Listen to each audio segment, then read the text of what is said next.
Emily Carter was the girl every parent wanted their child to be: smart, kind, and effortlessly perfect. Rachel Morgan was her best friend, the one person who truly knew her. But when Rachel's body was found in the woods, brutally beaten and left for dead, the town's golden girl became the center of a chilling investigation. What unraveled next exposed a friendship twisted by jealousy, secrets, and a shocking betrayal no one saw coming. Rachel Morgan's disappearance sent a ripple of unease through the quiet town of Westvale. On a typical Friday evening, she had gone to spend the night at her best friend Emily Carter's house.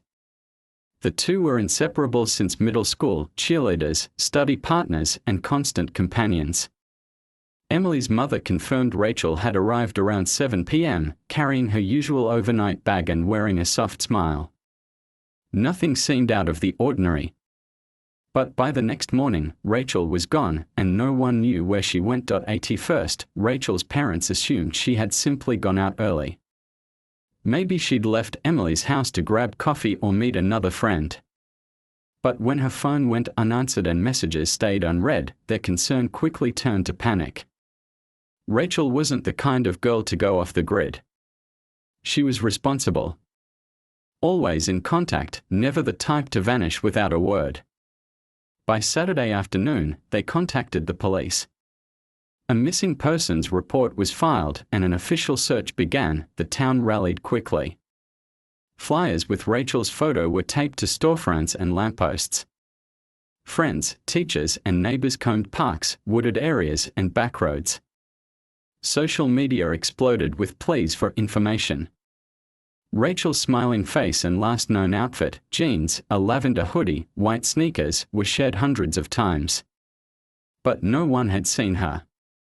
Her phone had last pinged near the edge of the Westvale Recreation Center, a place where teens often gathered after dark, but no one had spotted her there that night. Emily Carter told police that Rachel left her house around 10 p.m., saying she had to meet someone but didn't say who.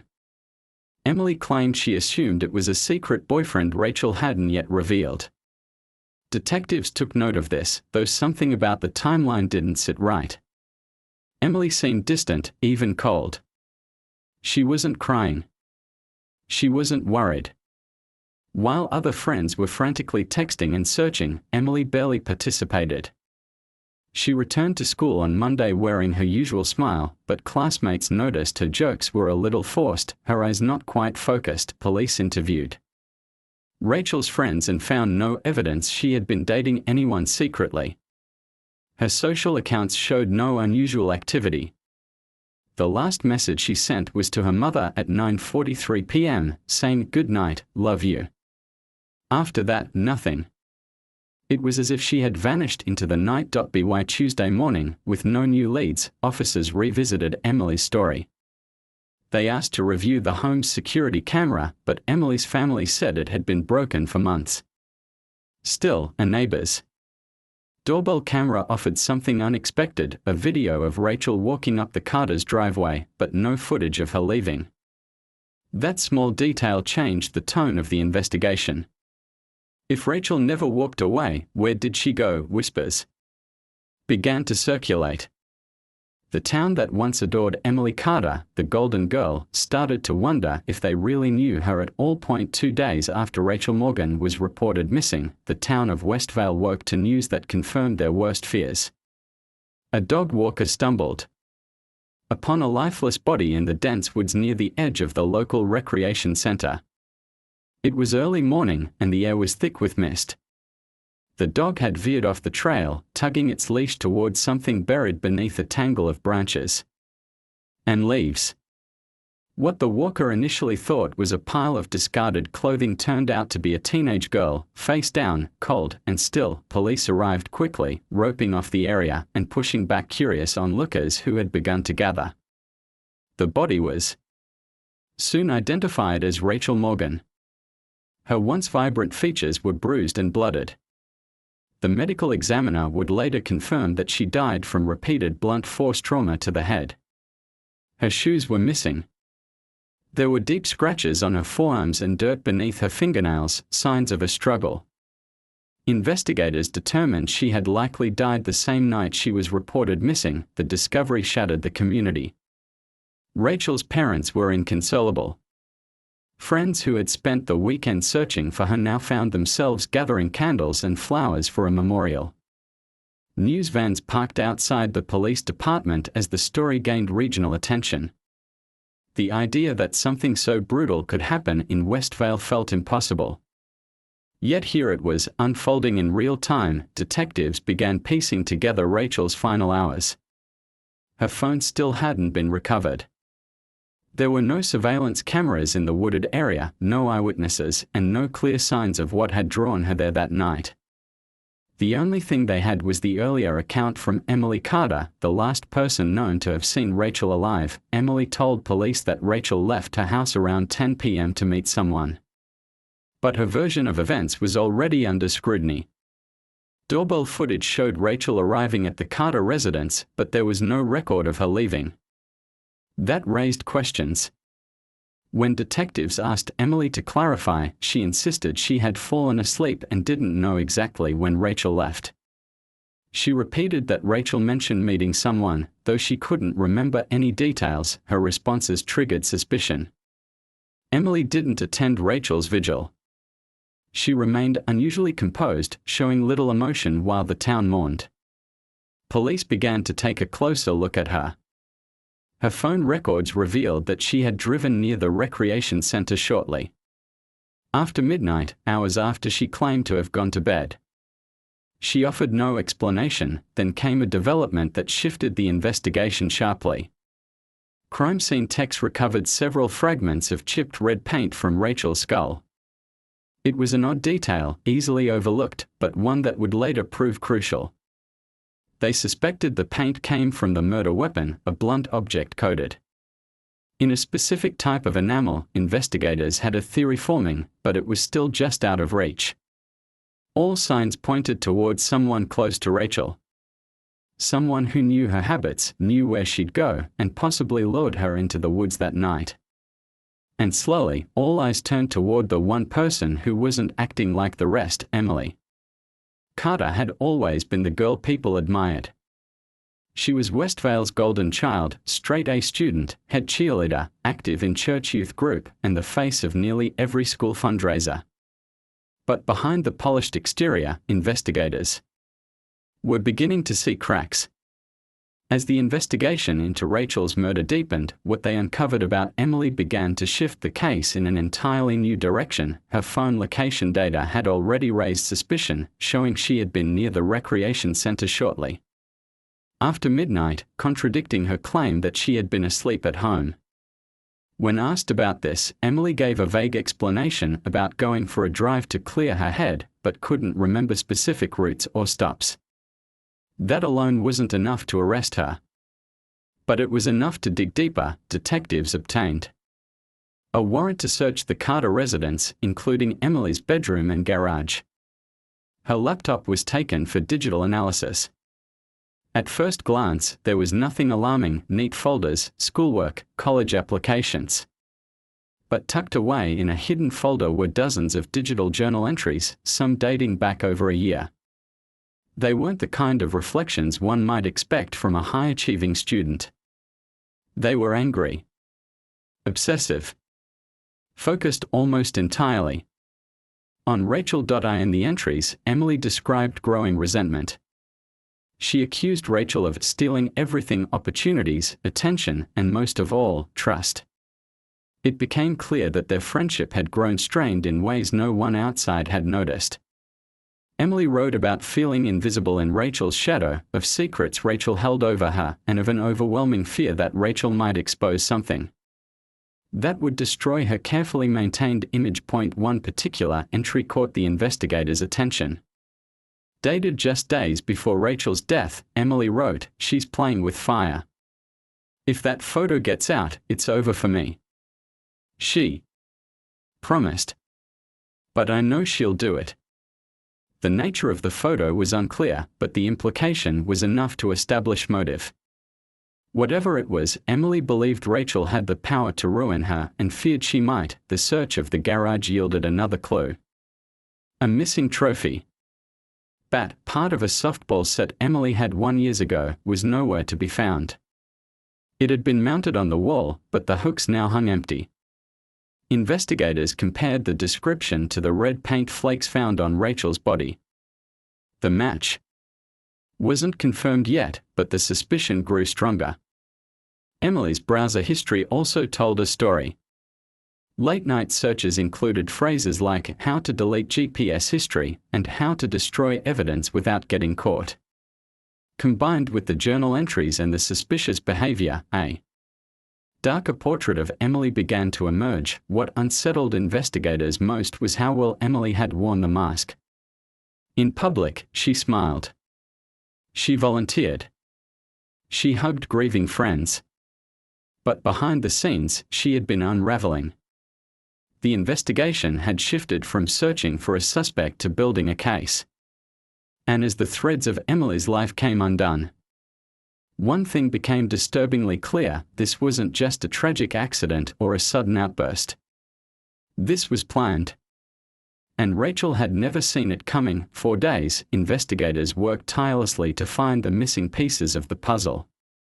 The strongest suspicions now pointed toward Emily Carter, but there still wasn't enough hard evidence to make an arrest. Everything they had was circumstantial: the vague phone location, the journal entries, the missing bat. Without something solid, something undeniable, the case remained just out of reach. That changed when a search team discovered Rachel Morgan's phone buried beneath a shallow layer of wet leaves near the crime scene. The phone was badly damaged, the screen shattered and the casing cracked, likely from impact. Water had seeped in, and for a while, it seemed like nothing could be recovered from it. But the tech team at the lab managed to salvage fragments of the device's memory. Among the retrieved data was a single, unnamed video file, recorded at 10:47 p.m. on the night Rachel disappeared. The video was short, just under a minute, but its contents turned the entire case on its head. It began in near-total darkness, the camera shaking and muffled by a hand. Rachel's voice was faint, nervous, as if she was arguing with someone just out of view. The audio picked up snippets of emotion, confusion, frustration, arising panic. The lens briefly caught a figure, just the lower half of someone wearing dark leggings and sneakers. The voice on the other end wasn't clear, but the tone was cold and sharp. Then came the sudden movement of the phone being dropped, landing face up with the camera still recording. For a few seconds, only shadows moved across the screen. Then, a flash of red. A heavy blur swung downward, once, then again. The screen went black. The video was grainy, unclear in places, but unmistakably real. It proved Rachel was alive after 10:30 p.m. that night.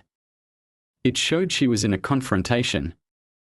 And although the attacker's face was not visible, digital forensic specialists were able to isolate a voice print, one that bore a strong resemblance to Emily's. Furthermore, the shoes visible in the footage matched a pair Emily was known to own. Armed with the video and the rest of the growing evidence, detectives moved forward.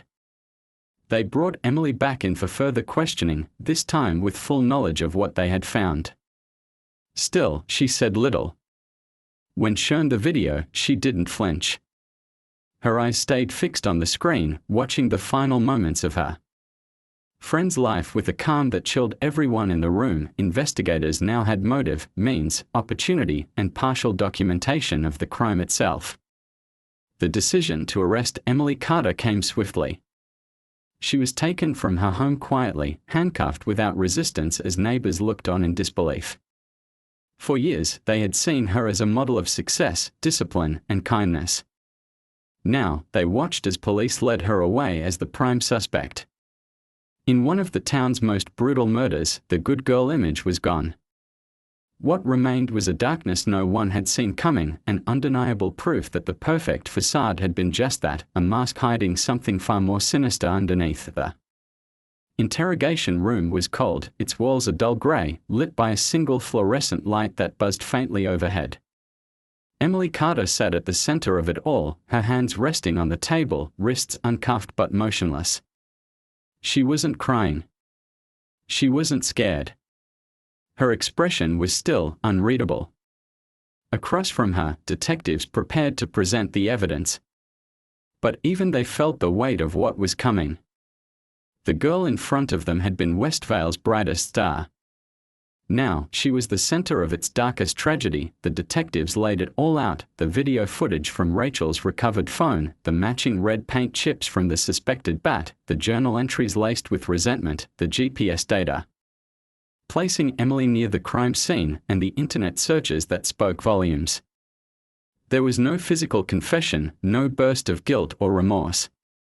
When shown the video again, Emily's only words were quiet, almost detached: "She ruined everything." That was all she said.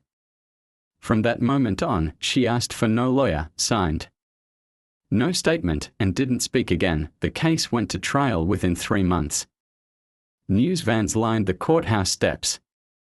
National headlines painted Emily as both a fallen angel and a silent predator. Every seat in the courtroom was filled: students, teachers, neighbors who had known her since childhood.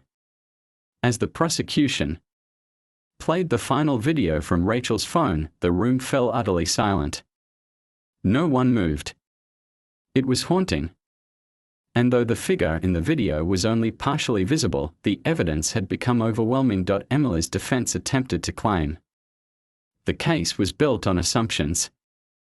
They argued that the video was too unclear, that there was no DNA linking her directly to the crime, and that Rachel could have been meeting someone else.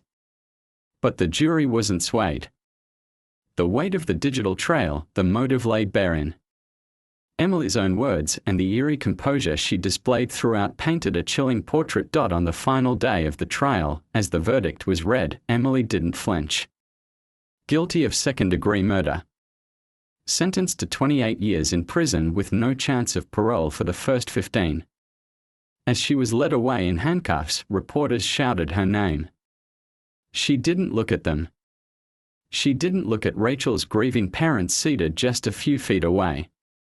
She only looked ahead, her face expressionless, like someone walking into the fog. The town of Westvale changed after that. The community that had once celebrated Emily at pep rallies and honor ceremonies now found itself questioning how well it really knew the people it praised. The high school took down her photos from the trophy wall. People spoke less of what she had done, and more of how they'd missed the signs. Rachel Morgan was buried on a clear morning surrounded by friends and family. Her parents never gave interviews. They asked only that people remember their daughter for the joy she brought, not for the tragedy that took her. But in quiet corners of Westvale, people still whisper about the girl who wore a perfect smile and carried a hidden storm inside her, the good girl who went bad and never looked back.